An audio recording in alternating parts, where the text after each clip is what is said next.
So Marion does not want to see Colonel Tynes take over what Weems has been doing because they're destroying his men's plantations, and so he goes out to Tiercoat Swamp, attacks them.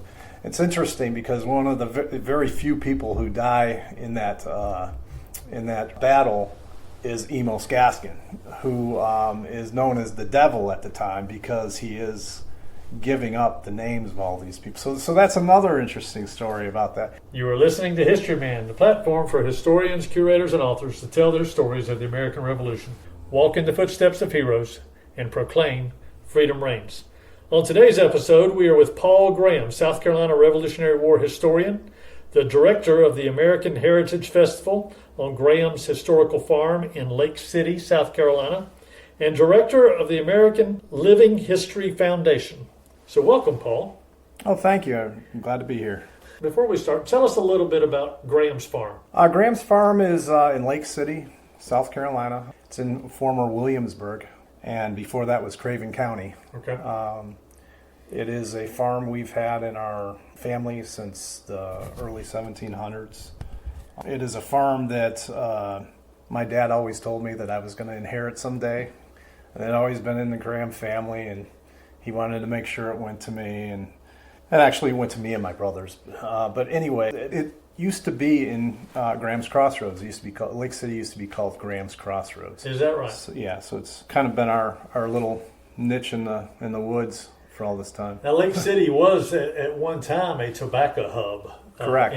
In the South. I have childhood memories of being on a tractor pulling all these tobacco leaves to a warehouse, right, where they were bidding on. Right. Yeah, I have childhood memories of that. It is a great agricultural community, and it's really a dying industry in many respects. But it's a beautiful part of the state. So Graham's, it used to be called Graham's Crossroads. Yes. After your family. Yes. Okay. Mm-hmm. Yep. All right. So what exactly do y'all do out there every year? We have the American Heritage Festival. Okay. The land is very historical, but there's not a lot of structures left. Okay. A lot of them. We used to have a historical home there, original home, and unfortunately that burned down in, I think it was 1996, before I inherited the farm, so didn't have much to do with that. The structures, what's left of the structure is still there. We have an old tobacco barn that we've refurbished. We still need to do a little more refurbishing, and we have a cabin out there. But mostly it's fields, and it's a pretty farm because the fields are surrounded by woods. You feel really in nature when you're out there, and you feel I don't want to say isolated, but away from the hustle and bustle of the world. Right. So the festival, what does that entail? For some of our listeners, they may have in their minds Ferris wheels and all sorts of kiddie rides and stuff like that, but that's not what we're talking about at all. No. The reason I did this festival is to have a starting point for the history I was looking into and had found. And so we started out by getting the 2nd South Carolina Regiment to join in and start this Revolutionary War festival, which has since grown. But so Eric Nason came out with the 2nd South. We had some Brits, but we also had we had entertainment. We have entertainment there, music.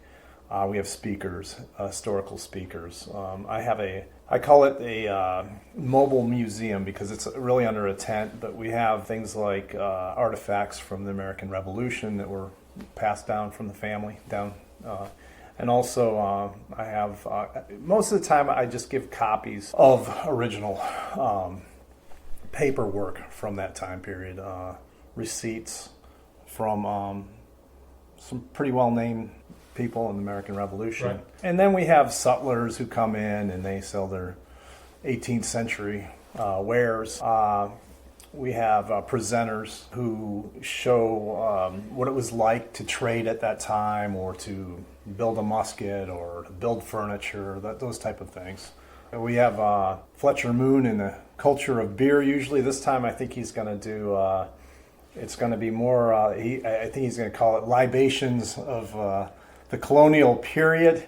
And he's very entertaining, and he talks about how beer and alcohol are related to society from, the Stone Age to now, and he's very interesting to listen to. And so we have some really good speakers that we bring in, really good historians, a lot of authors, and then each field that we have on the farm has a different scene. So you will go to the Continentals field, where they'll have cannons and tents and firing muskets and just showing how they get ready for battle. And then we'll have a British field for the Brits. And then we have the field for sutlers and presenters. Then we have, I want to say, current field for food and music, and so people can enjoy themselves while they're there. And then we also have, we've expanded since then to bring in more people who may not be interested in the American Revolution, but want to see something else. And so we kind of drag them in to see that, and then they'll see a little bit about the American Revolution. So we do have World War II reenactments and a field for that. And we have World War One. That's more of a living history display. We're expecting 2 to 3 biplanes this year, though, so we're excited about that. So then we have South Carolina Motor Vehicles, Military Vehicles Association that comes in each year. And they're going to kill me for not pronouncing that right. But they bring in all these different military vehicles throughout the. So when is this thing? This is February 18th and 19th this year. It's always on President's Day weekend because we like to have that extra Monday off for people. Mm-hmm. Because we get people from all over the country to come to the festival. And how would they reach you? I mean, how would they find information online or? You can go to the American Heritage Festival on Facebook, or you can go to our website, which is www. theamericanheritagefestival.com. Tell me how you got into the Revolutionary War historian, especially you said South Carolina Revolutionary War history. Tell me how you got into that. My grandfather was born on the farm. He grew up on that farm. He went off to World War I, and he actually was a medic for the 94th Aero Squadron. And he changed his origination papers to Detroit, Michigan, so that he was not flown back to South Carolina. He was flown back to Michigan because he wanted to go and work in the car industry. Okay. So, here we are 100 years later, and I'm inheriting this farm that I was told that always was in our family. And I went up to I would call him my granduncle's attic, so that would be my grandfather's brother. And he had artifacts, furniture, paperwork, all the way from the 1700s through the American Revolution, through the Civil War, through the First World War, all the way up to now. And meaning paperwork, colonial furniture, artifacts from our ancestors who fought in the American Revolution. I have a starter that goes around the guy who would have been Hugh Graham's neck when he was fighting, so that he can pour just the right amount of powder into his musket. Yeah, and then powder horn and all kinds of different things that just fascinate. I have a piece of paperwork from signed by Moultrie, William Moultrie, and it just fascinated me. And so I collected all this and tried to figure out, how did this all happen? Why do I own this farm? And what happened here? What's going on? Why do I have all this? So history is really not your background, though, is it? No, but I always loved history. I just could never felt like I could make a living at it or anything. So this just kind of fell in my lap, and I'm like, wow, I just love this. This is fun. Right. This is kind of like discovery. You're always discovering something new. And kind of exciting sometimes because this thing ends up being very, very closely related to Francis Marion and the Southern Campaign. So your relative that was fighting in the Revolutionary War, what was his name? Well, I had multiple relatives that were fighting in the Revolution, but as far as my fifth great grandfather was Hugh Graham. He was living on the farm with his father, Nielsen Graham, and he fought under Marion for I think it was about 45 or 46 days. He also supplied Marion and the the Continental Army. So he would be one of my direct. I actually have two other ancestors who fought under Marion. So there's a lot going on here that I discovered, and I'm still discovering, and I enjoy it. It's fun. So it's a good hobby. Why do you think he just served for 45 days as opposed to the whole Revolutionary War time period? My guess is that he was more of a pacifist. Probably didn't want to fight in the war, but was willing to support him. From the records I see, they used it as a refuge for, hiding, to resupply, to get, food, horses, that type of thing. And another thing is, I think he was older. How old was he? I'm guessing he was in his 40s, Okay. which Yeah. at that time period, I know Marion was in his, I think, 40s too, but I think, at that time period, 40s was getting pretty old to be out running around on a horse. Right. Especially if you've never been in the military prior to that. So Marion had that luxury of knowing what he was doing and being used to it. He was a planter. He was a farmer. So, but now I have other. I'm a descendant of Zachariah Owens, who he fought for, I think it was 336 days, 26 battles from Camden all the way up to Utah Springs.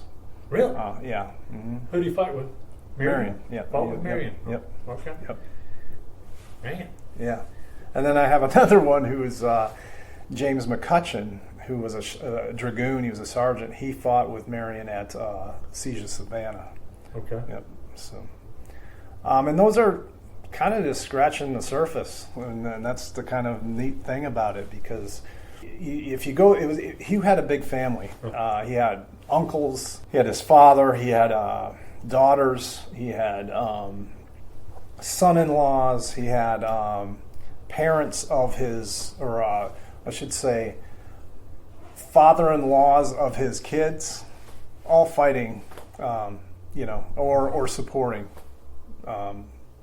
Marion. And so it gets very complicated because there's quite a number of people fighting with him or supporting the effort. What years are we talking? Well, there's one Captain John Graham who he was fighting with Marion since the Indian Wars. Okay. So he had been with them throughout, but the heat of everything was right after Camden to December of 1780. There were other things that happened afterwards that they were involved in, but I would say the heat of everything would be between September 1780, maybe even August, to the end of 1780. Did anything happen on the Graham's farm? Well, the biggest thing that happened on Graham's farm was, here's a good story. I knew that we had receipts for a detachment of Marion brought in British prisoners through the farm on their way to Cheraw, to General Harrington in Cheraw. So I knew that, and it's kind of interesting, but I had to figure out, well, where did these guys come from? Right. So originally, I did figure out that it was from the Battle of Tiercoat. So that's kind of a nice find in itself, okay, we were somehow involved in the Battle of Tiercoat and all. But then the story just keeps developing more. About a year or two ago, I learned that Arthur Graham, Hugh's brother, lived at Tiercoat Swamp. He lived over there on Black River. He also has claims against the American Revolution, as does Hugh. Because I always wondered, why would these prisoners come through our farm, right? And so this is just one story of where you're trying to figure out, what's making this all happen. And I found a receipt from a Mr. Gillard from Fort Hort. And the receipt now is later in the war. It's in 1782. But the same person signed Hugh's receipt as he did Arthur's receipt. See, I didn't even know that there was a brother over there until Another historian, a woman's name is a very good researcher, is Dee Green. And she said, hey, my ancestor's Arthur Graham, and he's living at Tiercoat Swamp, and I think we're related. So the closest thing I could find is that receipt. The receipt from this person was done, I think, late August 1782, and then a couple weeks later he's over at Arthur's farm signing the same receipt, same person. So I know they're related there. And so some of this stuff is a little bit of guesswork because you don't have all the pieces. But I'm fairly certain that they were brothers, and that's kind of the reason why Marion went to that area, because they would have been part of his network. They would have known each other. They would have gone over there and then said, hey, we'll just send them through my brother's farm because that thing's, we're connected to the PD River in the back of our farm. And at the time it was surrounded by woods. So that is a fun thing to learn. But then it keeps developing. What happens is Weems is out there destroying plantations, homes, burning crops, killing livestock for the rebels. He's attacking the rebels. And he is being attacked because there's a man named Emos Gaskin who is between our farm and Indiantown Church. He's living there. He knows who the rebels are. And so Weems is using this person to find the right places to destroy. So eventually Weems has to report back to Charleston. And so they bring in Colonel Tynes. And Colonel Tynes is a loyalist, not regular army. And he gets resupplied. So I don't have the exact numbers, but it's, I want to say 80 saddles and all new horses and all new guns, muskets. And so Marion does not want to see Colonel Tynes take over what Weems has been doing because, they're destroying his men's plantations. And so he goes out to Tiercoat Swamp, attacks them. It's interesting because one of the very few people who die in that battle is Emos Gaskin, who is known as the devil at the time because he is giving up the names of all these people. So that's another interesting story about that. And then there's another one after that because Marion says, well, Tynes got away, so we need to go find him and bring him back. So he assigns a guy named, pretty sure it's Robert Snipes. He's from Snipes Plantation. He's a captain. I hope I got the first name right. It's either Robert or John or something. So he assigns this task of going to find Tynes who got away in the swamps. And a couple weeks later, he gets them. He finds Tynes. He finds his junior officers. And he also finds some justices of the peace that they're not happy with. And those are the prisoners that are coming through the farm. I think there were 23 prisoners. But the interesting part about this is that Snipes wants to be promoted. He wants to be a major now. He's a captain. And Peter Ory and Francis Marion don't want to promote him for whatever reason that is. I don't know. But so he decides, well, I'm going to go over and fight with Sumter and see if he'll give me a promotion. So he goes over there, and basically it was told that, hey, if we'll give you the promotion, but you got to muster your own men. You got to get as many men as you can, and you can lead them, and you can be a major. And so he goes and does that. And he's on his plantation, the Snipes plantation. He's got 21 soldiers, including himself. And lo and behold, who comes around, which I didn't even know were in the South at the time, is the Queen's Rangers. The Queen's Rangers come in. They came from New York. You see the show Turn, the Queen's Rangers, same guys. They come in from New York through Charleston, come up to his plantation, and wipe them out. There's only 3 guys that lived after that, and one of them is Snipes. So that's another story off just this one little thing. And then it keeps going. I got another one. So I'm looking at a article in the Gazette, London Gazette, and it is, I believe it is in October 1780. And Cornwallis is reporting back to, the home country, to I think the prime minister at the time was North, Robert North. He's saying, hey, I've done a great job. We took over Charleston. That's defeated. We went up and met Gates at Camden, defeated them. Everything's going really, really well. But I don't have the exact words, but he kind of references, except for this little area between the PD River and Black River. That little area we're having a little bit of a problem with the rebels. I think that's kind of funny because that ended up being a pretty big problem. That's right. So that's just one story out of Tiercoat Swamp, and so things keep going like that. Now, Tiercoat Swamp was more of a surprise attack on Colonel Tynes and his loyalist men, who were just fresh men. They really didn't. But Gaskin was there, and he was really a neighbor of our farm. In fact, in later generations, the Gaskins married into our family, so that's how close they were to who the rebels are. I don't remember how long after, but Well, I'm certainly envious of the way that you're able to track your heritage back to those times.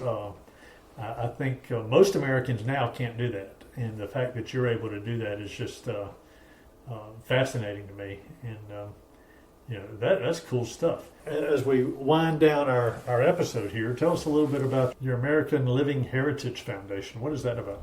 So the foundation is a 501c3, and it's kind of the engine that we're using to develop the American Heritage Festival, but eventually we'd like to have some kind of infrastructure on the farm. And we'd like to have some kind of a research and learning center for Francis Marion and in Williamsburg area. The farm used to be in Williamsburg, and there is just endless amounts of information.